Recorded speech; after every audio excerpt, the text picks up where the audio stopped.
This is Heather Orr with Bootleg Legal. Today we're going to talk about which types of law can you DIY for your small business, which is sort of the overarching theme of Bootleg Legal, right? It's that the law is often made more complicated by the people that describe it to you. And while certain items absolutely do require the assistance of counsel, some things really don't at the end of the day. I'm going to tell you what those are. So I'm going to start with the things that you absolutely should never do alone. For starters, I would never, ever have your business agreement, whether that be a partnership agreement, an operating agreement, your bylaws for your corporation, or those are the only ones that I can think of. I guess a limited liability partnership agreement as well. I would never do any of those things without the assistance of counsel if you have more than one owner of the business, which of course would be required in a partnership agreement. But for a corporation or an LLC, if you are a single member, which means you are the only person that owns it, you can probably do it by yourself with little consequence. And the reason is simple. If you are the only owner / member / shareholder, you are the only person who both can sue the company and be sued by the company.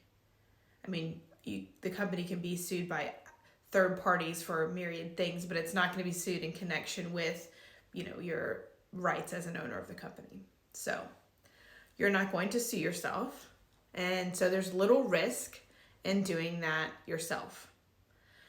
However, a lot of my clients still have me do them just for ease, because they don't know all the requirements. By the time that they looked into what are the filing requirements, which things have to be filed, which things don't have to be filed, but still need to be filled out. They usually come to me for those, and sometimes they just want to pay me to do it all, which I completely understand. However, if you're on a shoestring budget, I would highly recommend considering doing it yourself. Forming your own limited liability company involves 3 steps. First, you're going to follow your articles of organization. If you're in California, they're called different things in other states. It might be certificate of organization. But basically, it's a simple 1-page form you fill out and you file. In most states, you can file it online, and you pay the filing fee to initiate the company. And then the second step is to prepare your operating agreement, which if it's a single member, again, should be very simple. 3 pages, maybe 4 pages, 5 pages, very short. You actually don't want to put a lot in there. It actually is counterproductive, because the more procedures that you require yourself to abide by in running your own company, the greater likelihood down the road that somebody can pierce your corporate veil by saying, oh, they didn't even follow their own rules. So don't put a lot of rules in there. Don't require approvals and resolutions. Keep it very simple. Keep it as simple as it can be. Same goes with, the third step is to file your statement of information, which has to be filed in California 90 days after the company is formed.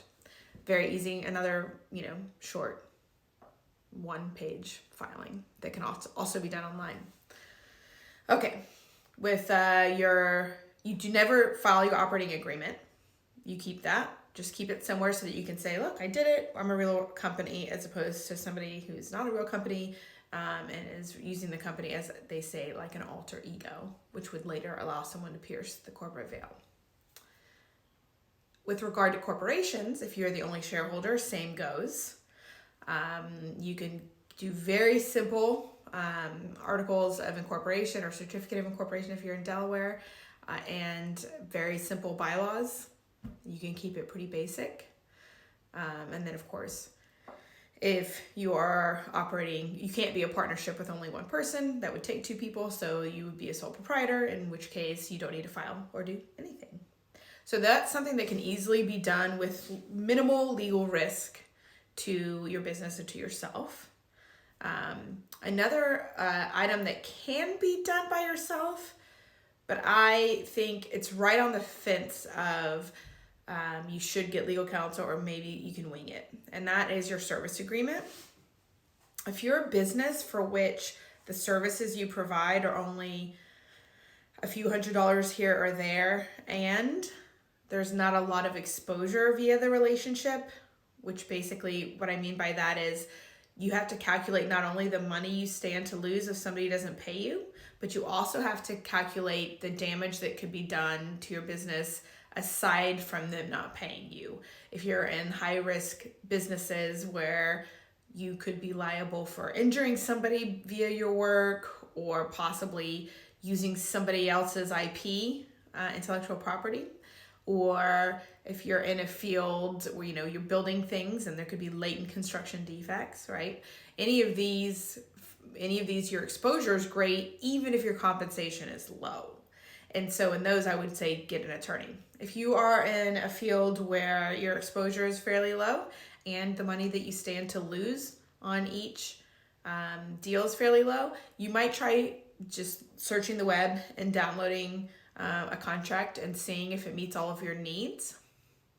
The things you're going to want to pay close attention to, or you're going to want to make sure that the payment terms are actually what you want them to be. Are you getting paid up front? Is it a deposit a retainer deposit that you withdraw as they incur the cost? Or are you invoicing them? And if you are invoicing them, are they paying you in 10 days, 15 days, 30 days? Are there late fees? All sorts of things like that. You want to make sure that that's accurate. And then when it comes to the legal sections, you want to make sure that you only include an arbitration clause if you actually want an arbitration clause. Generally, if you're the party more likely to get sued, it's advantageous to have an arbitration clause. If you're the party more likely to need to sue, whether it's to collect unpaid bills, again, see payment terms, or if you have to sue them for another reason, you might be less inclined to select an arbitration clause. The pros of arbitration are that it tends to be faster. Overall, it tends to be cheaper, even though you're paying for the judge, because everything is streamlined, so it's not as expensive with regard to attorney's fees. It is more confidential in that all of the filings are not immediately made public. Only the final award of the arbitrator can be made public. And the process is just generally less complicated. However, you're not going to get a big jury award. All the big awards typically come from juries. They seldom come from arbitrators. So if you're ever going to be in a position where you might need a big jury award, or you might foresee that could be a result of the relationship, then you probably don't want an arbitration clause. Likewise with indemnification, this one's really complicated to do without an attorney. If you are entering into a business relationship in which indemnification is even an issue, you really should seek counsel, because it's really too complicated to explain. The relationships that would require indemnification are anywhere a third party, as a result of the work you're doing with this client, a third party might come and sue you. That might be because you wrongfully use their intellectual property, or the services that you are bargaining for directly affect a third party, or one of you has contracts with other parties that could be either disrupted or violated by virtue of this contract. You're going to want to seek an attorney. But if none of those things are at play, and what you're really just trying to do is make sure that both parties are agreeing to do what they said they're going to do. I'm going to provide you this service. You're going to provide me this amount of money, and this is when you're going to provide it. It might not be the worst thing to go it alone for a while. There will come a point, if you're reaching a certain amount of success, in which you're going to want to have a lawyer help you streamline it to accommodate any problems that have come up while you were using it, and maybe to foresee some problems that you hadn't quite foreseen yet, because we've seen them all by a certain point in our career.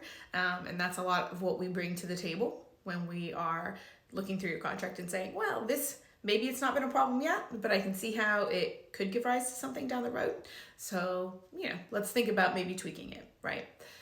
So those are the easiest things to do by yourself. You might even be able to do a trademark by yourself, though there's one difficult part of doing the trademarks, and that is really making sure that you've picked the right classes and that you've picked every class that you want a trademark in. Once you get a trademark in a class, you're essentially boxing competitors out of just that class though. And so if, let's say, your services cover 2 to 3 different classes of work or industries, or even like these subclasses within classes, and you only get a trademark as to one, you could find yourself down the road having somebody, taking out a trademark in their class that's a little too close to home for you. So that's the only time you might really need the advice of counsel. Otherwise, it might be something simple enough that you could handle yourself. Besides that, your annual, if you have a corporation, your annual resolutions and minutes, your minutes should be quite easy to do if you have a very simple corporation. You can basically cut and paste them every year and update them as necessary. Your resolutions you can probably do if you're aware of which corporate actions require resolutions and whether they require board of director resolutions, shareholder resolutions, or both. And so you want to be mindful of that. But that's one of those things that if you've seen a handful of them, if you can find a handful of them on the internet, you might actually be able to sort of get a gist for, okay, these are the type of things that I need to be documenting within my company and making sure that I have the requisite approvals. In that instance, you might be able to wing that on your own. Employment law. Initial employment law compliance, when you're a small company and you have just a few employees, the golden rule that I want you to be just mindful of over and over and over again is treat everyone the same. The vast majority of employment law claims arise when you treat somebody, either you treat them differently or they perceive to be treated differently. And if they are in a protected class, that gives rise to a lawsuit. Believe it or not, you're actually allowed to be a bully, to be a dick, to be an asshole. So many employees come to me and say, my boss is such a jerk. He or she has done X, Y, or Z. I'm sure it's a lawsuit. Well, did he or she do X, Y, or Z because you are a woman or gay or a person of color or any of the other myriad protected classes? Because if the answer is no, they're kind of allowed to be a jerk. So you don't need to walk on eggshells and you don't need to try to be perfect. What you need, the standard you need to rise to is to address your own unconscious bias. Make sure you root that out, because you may be discriminating without really realizing that you're discriminating.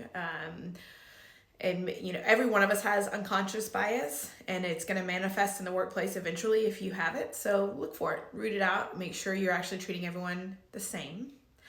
An easy way to make sure that you're treating everybody the same is to have policies. That's the benefit of having written policies. This is what we do when you're late. This is what we do when you no-show. This is what we do in a conflict. This is what we do when somebody reports harassment or hostile work environment. These are the investigative steps we take. If the more policies you have that you actually follow, the safer you're going to be, because, hey, this is what we do for everyone. And the deposition would go something like this. Do you have a policy for how you deal with reported harassment? Absolutely. We go through these steps. We do an investigation. We talk to these people. Okay. And did you do that in this instance for this person? Why, yes, we did. Right? Right there, that kind of establishes that you're at least making a very strong effort to treat everybody the same, because you have policies and you follow them. If you're going to have policies, though, you have to follow them, because the reverse is also true. If you have policies and you don't follow them, oh my goodness, why didn't you follow them with regard to Mrs. So-and-so? And then there's your disparate treatment claim, because you had a policy that you neglected to follow for this one person. She's in a protected class, and then suddenly you're in trouble, right? You have some exposure. So, but basic employment law compliance, and I don't mean to imply by any stretch of the imagination that this represents the entirety of what you need to know about employment law. Employment law is very complicated. It is something you should spend money on. But if you don't have it and you are winging it, because I know a lot of you are going to do that anyway, at least when you're new and you can't afford counsel, make sure you treat everyone the same. Make sure that you follow all of your policies. And the key thing with employees is make sure you have either an employment agreement with confidentiality and invention assignment terms baked in, or a separate CIAA, which is a confidentiality and invention assignment agreement. You really, really want to make sure all of your intellectual property is protected via your employment relationships. That's the single most important thing that you can have. They're pretty standard. CIAAs probably can be found on the internet, and they don't vary very much. And so that might be something that you can wing.